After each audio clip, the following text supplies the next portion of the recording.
Matayo 16 badusomere umurongo wa 18. Nanje ndakubwira yuko uri Petero, kandi kuri urwo rutare nzorwubaka ko ishengero ryanje, kandi amarembo y'ikuzimu ntazorishobora. Et moi je te dis que tu es Pierre, et que sur cette pierre je bâtirai mon église, et que les portes du séjour des morts ne prévaudront pas contre elle. Ndakubwira kuri Petero, ariko ngiye kubaka ishengero ryanje. Yesu avuga ko azokubaka ishengero ryiwe. Nimba hariho projet ikomeye iri ku mutima wa Kristo Yesu, ryari ishengero ryiwe. Nimba hari umugambi ukomeye watumye umwana w'Imana ava mu kibanza yararimwo akaza gucungura umwana w'umuntu, uwo mugambi ukomeye ryari ishengero. Nico gituma agera hano akavuga ngo iryo shengero nzokubaka azoba ari ishengero ridahobahoba, azoba ari ishengero rishobora guhagarara imbere y'imiryango n'amarembo y'ikuzimu, ariko amarembo y'ikuzimu ntaco azorigira.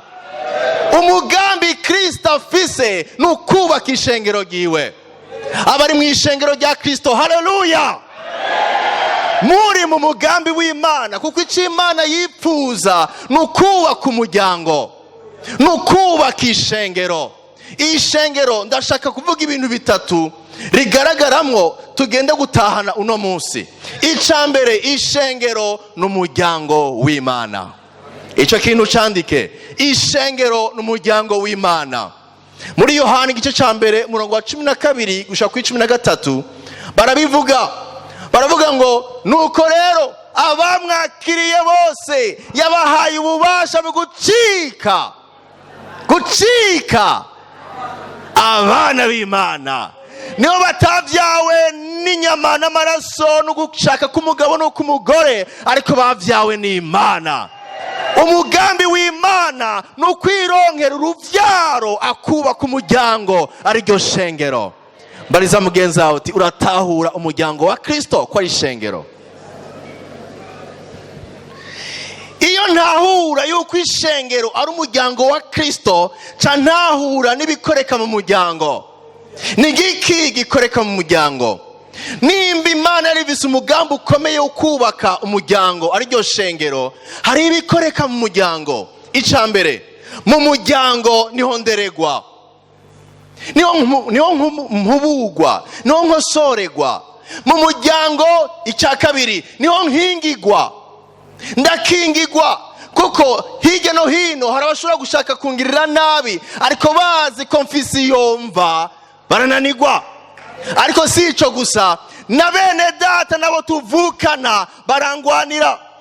Nakuze ndi umwana mukuru kwishure, ntawe nahamagara ngo angwanire. Muhiri wacu ndi umwana mukuru, abandi bahamagara bakuru babo bagwanire, ariko jewe sinari mvise uwungwanira. Nico gituma nagerageza kurondera ingene no vyimbisha ibifuwa kugira ngo bantinye. Umuryango uronka aho bagukingira, uronka aho bagukingira.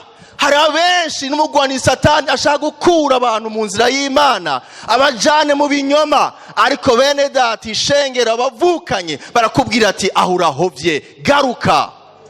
Ishengero ni kibanza ciza nkuriramwo. Nta muryango utaryoherwa igihe ubonye abana bawo bariko barakura, bava mu bwana, ugabona umwana atanguye kuba responsable, atanguye kurera abato yibiwe, atanguye kwiyumvira ico yoterera mu muryango. Ivyo vyerekana ko umwana yakuze. Umuryango, ishengero rya Kristo n'umuryango. Ishengero kandi nk'umuryango niho turonkera ibiragwa canke iragi. Bibiliya iratubwira, murahandika mu vyakozwe n'intumwa 26:18, batubwira yuko twaraganywe, tufise iragi tuzohabwa, turiko turategurwa kuzokwinjira mu iragi, ariko kandi twaramaze no kurihonja. Haleluya. Hari iragi ry'amahoro n'umunezero, hari iragi ry'ivyizigiro, hari iragi ry'inkomezi za mpwemu, hari ivyo twamaze gutangura guhonja, ariko hari n'ivyo turindiriye. Umuryango uharonkera iragi. Ishengero n'umuryango. iyo mpushije iki kintu cyo gutahura kw'ishengero ari umugambi Imana yiyumviriye kandi yipfuza kuwufata nk'umuryango, mpusha nanigwa mbura ibintu byose nk'inyungu nari gukura mu ishengero nk'umuryango. Icya kabiri, ishengero ni umubiri wa Kristo. Kristo akaba umutwe wawo. Bibiliya itubwira ngo turi ingingo. Sosomere mu Ikorinto ba mbere igice cya 12 umurongo wa 12. Abikorinto ba mbere igice cya 12 umurongo wa 12. Batubwira ko uyu mugambi igishengero rya Kristo bisigura kandi ko ari umubiri wa Kristo. 1 Corinthiens 12:12. Nkuko umubiri ari umwe ukagira ingingo nyinshi, kandi ingingo z'umubiri zose naho ari nyinshi ari umubiri umwe, niko na Kristo ari. Abikolosayi igice cya mbere umurongo wa 18. Abikolosayi igice cya mbere umurongo wa 18. Naho baratubwira bati niwe mutwe w'umubiri, niwe mutwe w'uwo mubiri duhejeje gusoma, niwo shengero, niryo shengero. Haleluya. Niwe ntango, niwe ntango, niwe mfura mu kuva mu bapfuye, niwe mfura mu kuva mu bapfuye, kugira ngo abe agaheta muri vyose. Ishengero ari wo muryango wa Kristo usura kugaragara nk'umubiri wiwe, umubiri wiwe, twebwe tugahinduka ingingo. Harabicaye ngaho ari amaboko, haleluya, amaboko, haleluya. Harabicaye hagati yanyu ari amaguru, shima Imana ko ari amaguru. Harabicaye ngaho ari amatwi, ntuzobasabe gutambuka ari amatwi, kuko bahamagariwe kuba ingingo za Kristo ari amatwi. Ndibuka umunsi nariko ndakina umupira w'amaguru niga muri primaire, ndakubita umupira, nta birato nari nambaye, ndakubita umupira canzura ibuye. Uwo mwanya nyene ino ryanje rikuru rica riruguruka, umubiri wanje wose uramerereza, canicara hasi, amaboko aja gufata ino, umubiri wose wicara hasi, amaso araba ino ryanje, yongera ararira, akanwa karasama gatangura guhuha. Ibi byose byakoretse kubera ino ryari ribabaye. Uri umubiri wa Kristo, uri ingingo za Kristo. Mbariza mugenzi ati ushobora kuba uri iki muri ivyo? Uri amaso, benshi bashaka kuba amaso. Imana ibabaza ati ushaka ndakugira iki mu mubiri wanje? Abenshi ngaha twosanga turi amaso, ariko ingingo zose zifatanyiriza hamwe ngo zishobore gukora umugambi w'Imana wo guhesha icubahiro izina ry'Imana. Haleluya. Nico gituma umubiri wa Kristo dutahura ko tutirebanga, tugengwa n'umutwe. Umutwe ni Kristo Yesu, niwe vyiyumviro vyacu, niwe burongozi bwiza. Igihe ingingo zacu zikoze ivyo umutwe utabwiwe cyangwa utabibwiye, bitwa ko umuntu yacanganikiwe, umuntu aba afise ikibazo. Igihe ukuboko kwanje kuzotangura gukora ivyo ntashaka, baca bamfata bakamboha bakanjana. Nico gituma twifuza igihe cyose kwama dukura ivyo dukora kuri Kristo Yesu. Yesu ashaka iki ku buzima bwawe? Yesu avuga iki mu bugingo bwawe? Bene data, ishengero ntituje kuvuga umuntu, ishengero ntidushira hejuru umuntu, ishengero tuvuga uwapfuye akazuka, ni Kristo Yesu. Kristo niwe yabambwe ku bwacu, Kristo niwe yahaniwe ibyaha byanje, Kristo wenyine niwe ashobora gukuraho umuvumo w'icyaha kiri mu isi, Kristo wenyine niwe nzira kuri no bugingo, Kristo wenyine niwe nyishu Imana yatanze mu isi, Kristo niwe nzira, niwe kuri, niwe bugingo. Ahabwa icubahiro mu izina rya Yesu. Shengero turi umubiri wa Kristo, duhamagarirwa ko turi umuryango, duhamagarirwa gufashanya, gukomezanya, kubungabunganya. Umwe agiriwe neza, twese tugira iki? Tunezegwe. Umwe abuze, twese twicare hasi, abahuha bahuhe, abarira barire, abafata bafate. Haleluya. uwo ni uwo mubiri wa Kristo.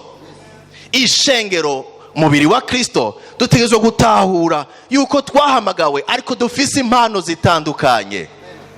Iyo nohamagara novuga nti ewe maso, kuva uno munsi ugiye kuririmba, naho nobaha akarorero nkababwira nti mugerageze muririmbisha amaso, cyo bikibazo. Babaza bati muriko muraririmba cyangwa muriko murigirisha? Amaso ntaririmba, ariko amaso arashobora gusoma indirimbo, akanwa kakaririmba. Umutima urashobora gukunda, ariko kandi ugahaguruka ukagenda gufasha. Nguko umubiri wa Kristo dutegerezwa kuba. Ishengero n'umubiri wa Kristo. Ngoma mvuga icanyuma, umugambi wa mbere ukomeye cyane Yesu yahamagariwe gukora ni ishengero ryiwe. Nico gituma navuze nti, aravuga ngo ngiye kubaka ishengero ryanje. Ariko araneliraba, yumva ari fier yaryo, aranezerewe kubona agiye kubaka iryo shengero. Iryo shengero agrana, aravuga ngo iri shengero ni gitangaza, rizoba rikomeye. Ariko no munsi turabona ishengero rimwe na rimwe rica mu ntege nke. Ndashaka ngo twumvirize iki kintu ca gatatu kigereranywa n'ishengero. Ishengero n'umugeni wa Kristo. Umugeni wa Kristo. Twakowe amaraso y'umwagazi w'intama, twakowe ubuzima budasanzwe. Ikiguzi cacu, inkwano yacu, naho uzokwigera uyibona. Bavuga ngo hari abakobwa bageze ku mamiliyoni, ariko twebwe twakowe igiciro kidasanzwe. Hatanzwe ubuzima bw'umwana w'Imana, kandi Imana ntiyicuza, kuko urabona uno munsi abariko baramwizera. Haleluya. Uno munsi ishengero riko rirakura, bariko baramwizera, abandi bahitamo kumukwikira ubuzima bwabo bwose, kuko yatanze inkwano idasanzwe. Yaradukoye, yaradukoye. Murambona iyo umwigeme abaye fiancé, umenga abahungu bose bogurutsa amaso. Yahora he? Nuwo nyene mwahora mwicaranye, ariko asigaye yumva kandi yabonye urukundo, nawe arakunda. Nashaka kubabwira bene data yuko ishengero rya Kristo tumaze gukobwa, hariho umugwanizi azunguruka hirya no hino aguma araba, barancitse, none bahora he? Byukuri barabigiyemwo. Natwe tubabwire tuti ubu twaragucitse, turaba Kristo Yesu. Ariko kandi munyumviriza aha hantu harakomeye. Umugeni iyo arindiriye mariage ntiyigenza uko yigombeye, agenda yigengesera, agenda azi neza yuko hari abantu bamubonye bamushirako impeta. Ntiyinjira hariho hose, ntatamira uko ariko kose muri restaurant, ntiyambara uko ariko kose, kuko arazi ko ari mu isezerano ry'uzoza kumutora. Shengero, turakeneye, nimba twarakowe, turakeneye kugendera mu kwera kwa Kristo. Bibiliya bimbwira mu Bitesalonike ba mbere igice ca 4 umurongo wa 3, 1 Thessaloniciens 4 verset 3 et verset 7. Ichimana igomba nukwezwa kwanyu no kwirinda ubushurashuzi, no kwirinda kwivanga mu bushurashuzi. Murongo w'indwi uvuga ngo kuko Imana itaduhamagariye guhumana, ariko yaduhamagariye kwezwa. Haleluya. Umuhamagaro w'Imana n'uyuhe? Mumvise ngo umuhamagaro dufise ku Mana n'uyuhe? Ntiyaduhamagaye kwiyanduza, yaduhamagaye kwera. Ico kintu ndagusavye, naho utobumuzi uri hande yawe, mubwira uti wahamagariwe kwera. Umuraba mu maso, apana uraba hasi. Wahamagariwe kwera. Niyaguhamagariye kwiyanduza, yaguhamagariye kugenda wera. ahari uwadukoye igihe abona hari ibintu batuzaniye twavuga ati ibi si ibyacu kuko narakowe ndindiriye umugeni. Ahari yumva umenga yo kurungikira western, yo kurungikira western ahari. Kubera iki? Kuko ugendera mu kwera. Abagendera mu kwera bahimbara umutima wabakoye, kandi vuba aragaruka, vuba araza gutora umugeni wiwe. Abamwizeye, abagendeye mu nzira ziwe, azovuza inzamba, azovuza inzamba. Bamwe baravuga ngo ni by'ukuri kandi nivyo, ngo ni inzamba y'akabanga. Si inzamba izokumvwa n'amatwi ayo ari yo yose, inzamba izokumvwa n'amatwi y'impwemu. Abayafise n'abavutse ubwa kabiri, umugeni wa Kristo bagenda bejejwe, barindiriye ukugaruka k'umukwe. Bene data, urarindiriye ukugaruka k'umukwe? Bamwe muvuga muti nabararindiriye, hari amasezerano atarakwira. Ni igiki kiturutira kubana nawe? Ni igiki kiturutira kubana na Kristo? Nta na kimwe cyo turutira kubana na Yesu. Ishengero rya Kristo n'umugeni, umugeni arigengesera. Murabona iyo baje muri mariage, binjiye hariya, abubu basigaye batamba bakanatamba bakanarenza. Mugabo abageni ba kera baza buke buke. Iyo umusanga muhira woravye ingene atigita, ariko kubera uwo munsi yifashe nk'umugeni, arazi ko agenda buke buke. Nijya mpuzu ntibemerera kwigira uko bigombeye. Bibiliya irambwira ko twambitswe imvune zera, twambaye ikanzu zera. Nico gituma nticara mu vyari vyo vyose, sinivanga mu vyari vyo vyose. Impuzu yanje shaka kwikomeza kwezwa n'amaraso y'umwagazi w'intama. Simfungura uko ariko kose, simfatanya n'ivyo ari vyo vyose. Ndigengesera, ndamenya ingene ncunga uwampoye kuko azoza kuntora. Shengero ry'Imana, uwadukoye aradukunda cyane. Naco dushobora kumuburana, naco dushobora kumuburana. Kubw'urukundo rwiwe rwatumye asiga ivyo yari afise vyose, aza yambara umubiri umugurano, araca bugufi, yambara umubiri ubabazwa, amanikwa ku giti ku musaraba.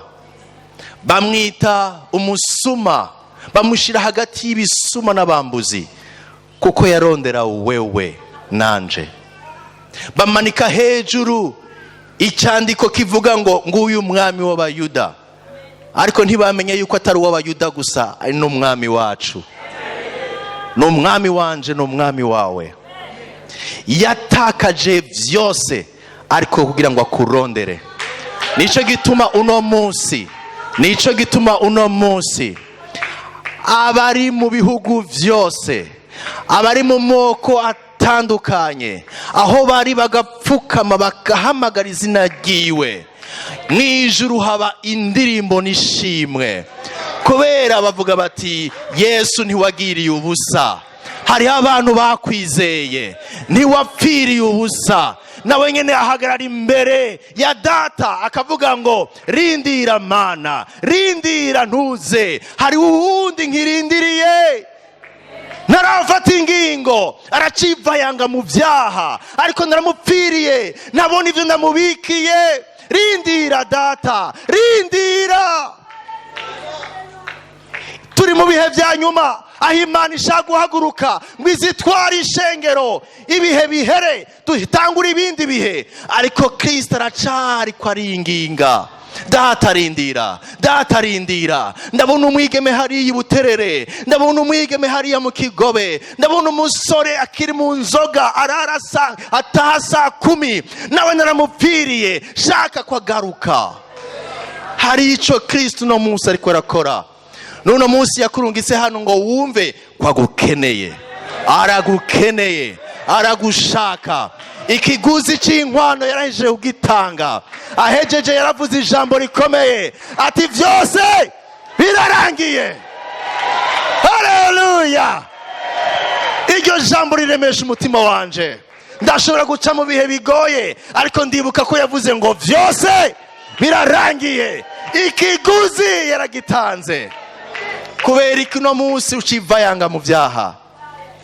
Umugambi ukomeye cyane Imana yashatse gushiraho ku isi n'umugambi wo gushiraho ishengero.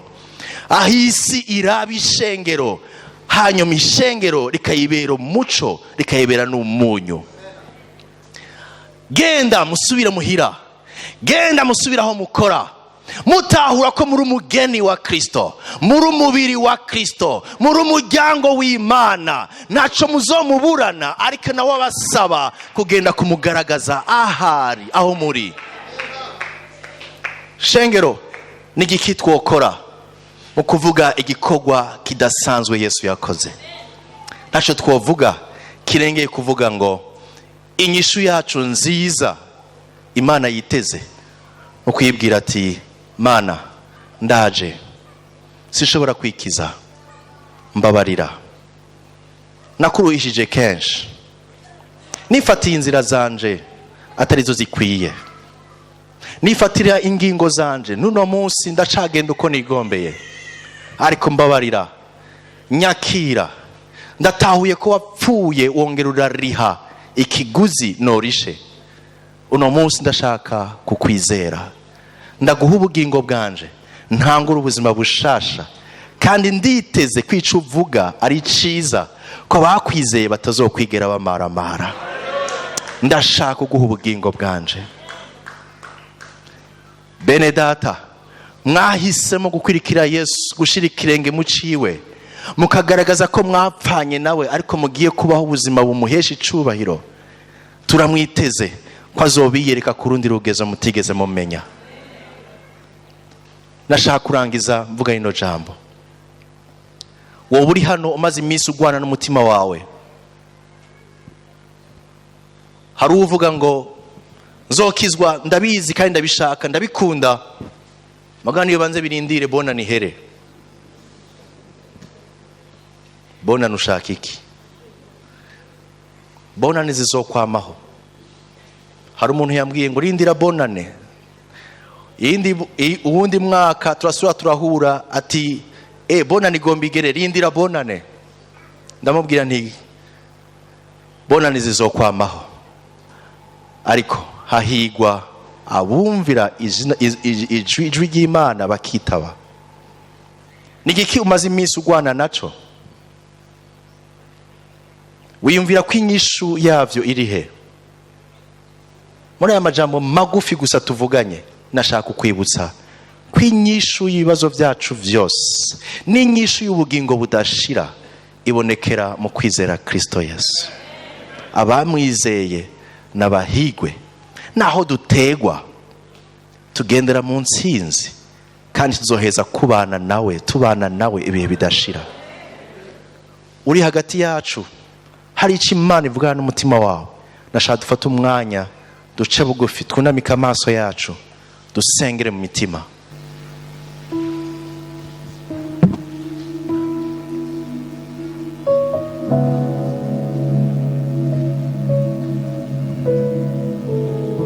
Hari umugambi ukomeye Imana yipfuza kubona ukoreka hano mu isi, nuwo guhagurutsa ihanga, umuryango wayo, umubiri wayo, umugeni wayo, ayihimbaza,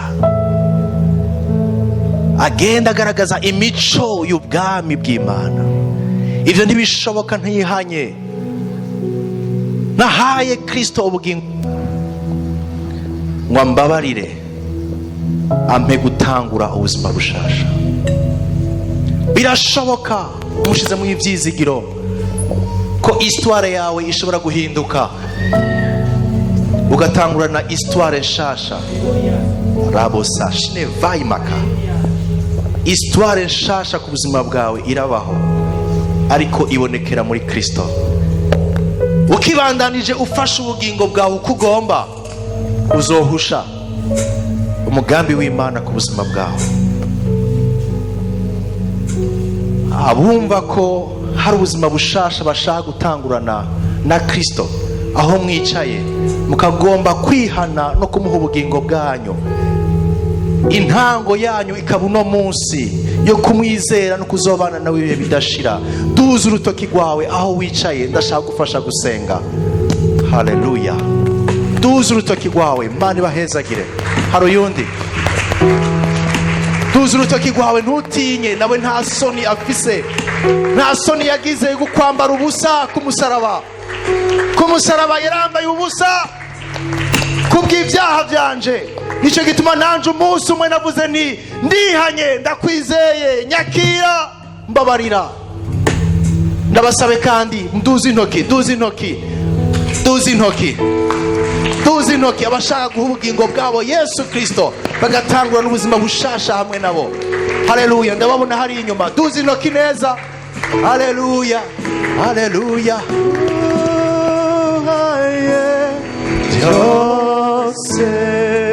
Mbega amashi mu ijuru nuko bigenda.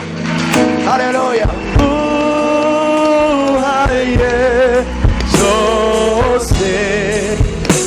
Haleluya. Yesu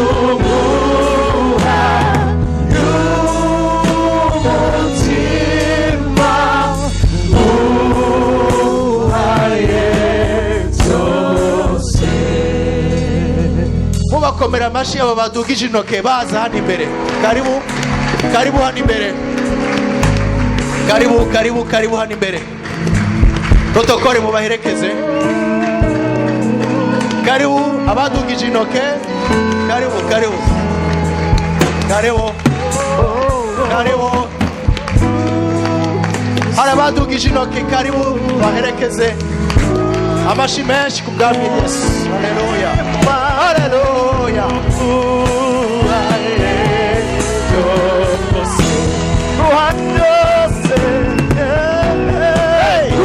Iko kuri Yesu, niwe nzira, niwe kuri, niwe bugingo. Ivyo mwisi bizohera, ariko Yesu abamwizeye ntibazobura kubana nawe ibihe bidashira. Haleluya.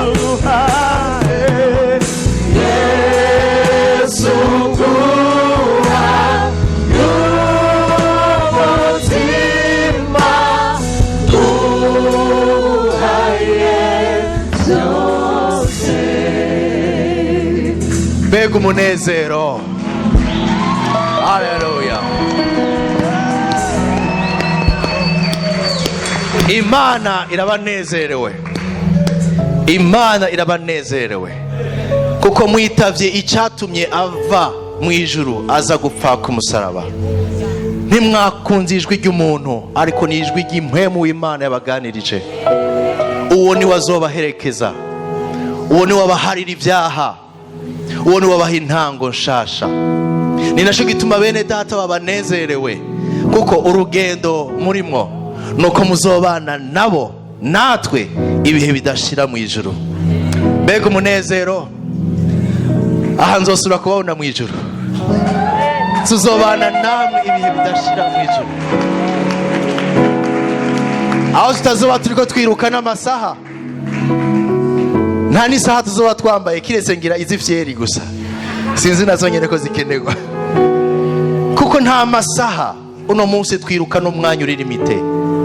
Ariko turashima Imana ku bwa bene data Imana yakoze ku mutima. Ndasaba umukozi w'Imana abafashe amajambo, begere hano abafashe, hanyuma duhave tubasengera. Nk'ishengero twumvise yuko umugambi Imana igomba wa mbere ku isi si kindi, Niki, nukubaka umuryango wayo ari ryo shengero. Imana umuhe umugisha. Haleluya.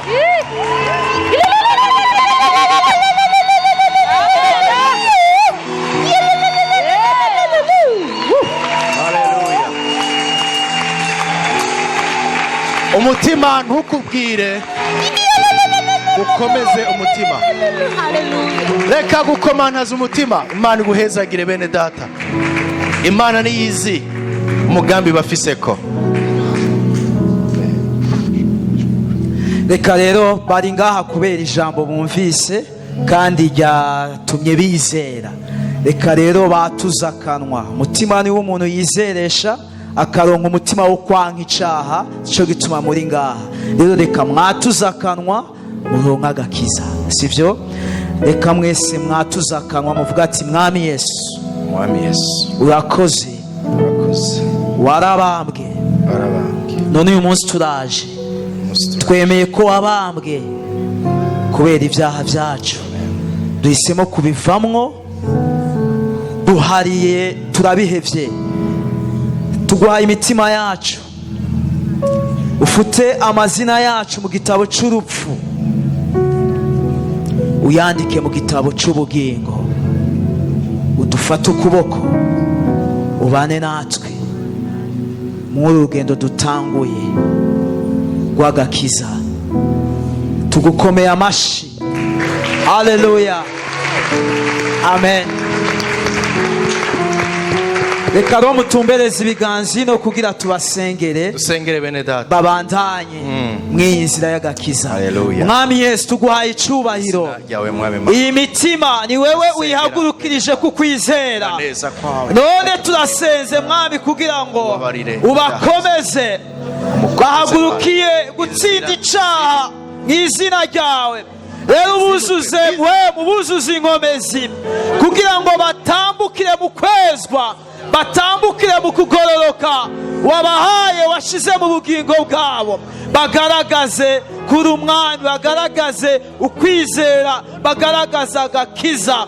Ubahe inkomezi zikwiriye, ubuntu bwawe Mwami ushishikare kwiyongerekana, ubaha kwikungumura icaha no kugaragaza wewe. Ubamare ubwoba, ubamare isoni, ariko ubahe umuco wo gukayanganira mw'iyi si y'umwiza, bagaragaza izina ryawe ryera. Ni mu izina ryawe Yesu dusenze dushima, amen, haleluya. Rero Imana ibahezagire. Barashaka gukurikira buriya mwigeme ari inyuma yanyu, barafise ibindi bike babongerera kwibi dukoreye hano. Imana ibahezagire, amen. Iyo adusomera umurongo, ndashaka ngo duhagurutse twese adusomere uno murongo. Ibyahishuriwe Yohana igice cya 19 umurongo w'indwi. Dufashe ama Bibiliya yacu duhaguruke, turagomba gusoma rino jambo twongera dusenga. Ibyahishuriwe Yohana igice cya 16 ayisome buke buke, umurongo w'indwi. Igice cya 19 umurongo w'indwi, nihenze. Igice cya 19 umurongo w'indwi, mwumvirize. Ibyahishuriwe Yohana igice cya 19 umurongo w'indwi. Tunezerwe, duhimbagwe, tuyihe icubahiro, kuko ubukwe bwa wa mwagazi w'intama bushitse, umugeni wiwe ariteguye. Haleluya. Bageni, munezerwe, muhimbagwe, kuko ubukwe bw'umwana w'Imana buri hafi. Ariko kandi duhamagarirwa kwitegura, ngo umugeni nashishikare kwitegura. Niryo sengesho twosenga. Mana, turashaka gushishikara twitegura nk'abageni, udushoboze, udukomeze, ariko kandi uduhe kunezererwa igikorwa watanguye muri twebwe. Mana, umunsi uzogarukira ko tuze tunezeranwe n'abera bose. Mana, uduhamagariye kunezerwa no guhimbagwa kuko igikorwa wakoze urimo kukirangiza. Mana, turagushima kubyo wakoze, tukwizeye no kubira imbere. Reka umugeni wawe Mana aho usubira muhira, asubira yavise ukwizera, asubira akunezererwa, agenda kwamamaza kandi akwiteze, agendera mu kwera. Izina ryawe rihabwa icubahiro ubu n'ibihe bidashira, mu izina rya Yesu dusenze twese. Tuti amen. Haleluya.